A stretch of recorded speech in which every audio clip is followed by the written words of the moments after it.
Andito na! Dami kong in-order kay Hazel.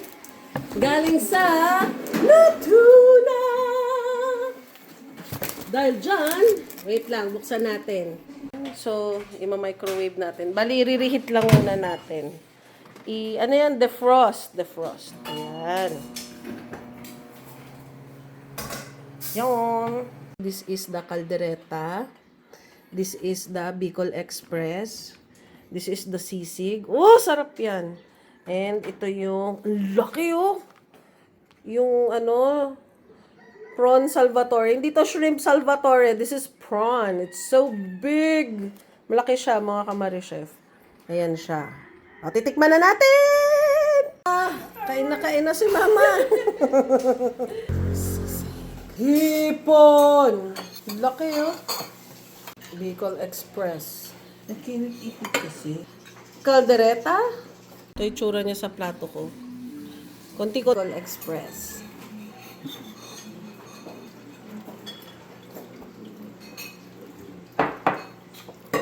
Ano?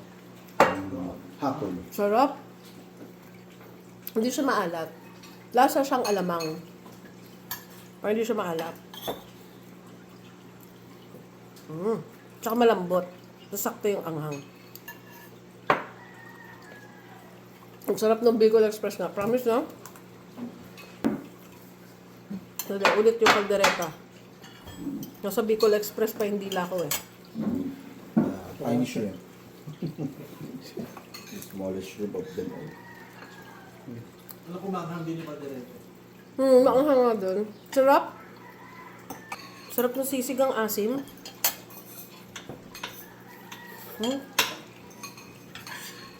How's the shrimp? So good. Sarap, Sab. That's from Tita Hazel. Thank you, Tita. Ay, ikaw ano, anak? Anong masasabi mo? Thank you. Ang Bicol Express is good. Shrimp Salvatore with extra rice.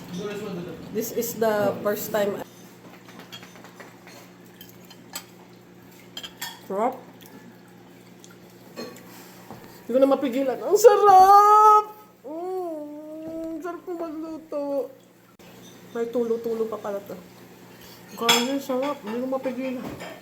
Kasi magpapanggap lang ako kunyari nonchalant. Sabihin ninyo, bias ako eh.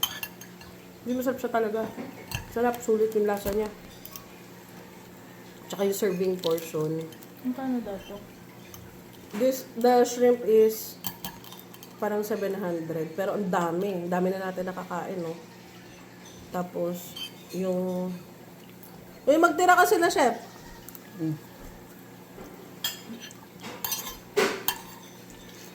Wala. Tita Hazel, what are you going to say? Tita Hazel, can you give me some more shrimp for free? Wala na. Siya ang umubos ng isang tab. May ano eh. Oh. May ilong. May ilong na gustong makikain.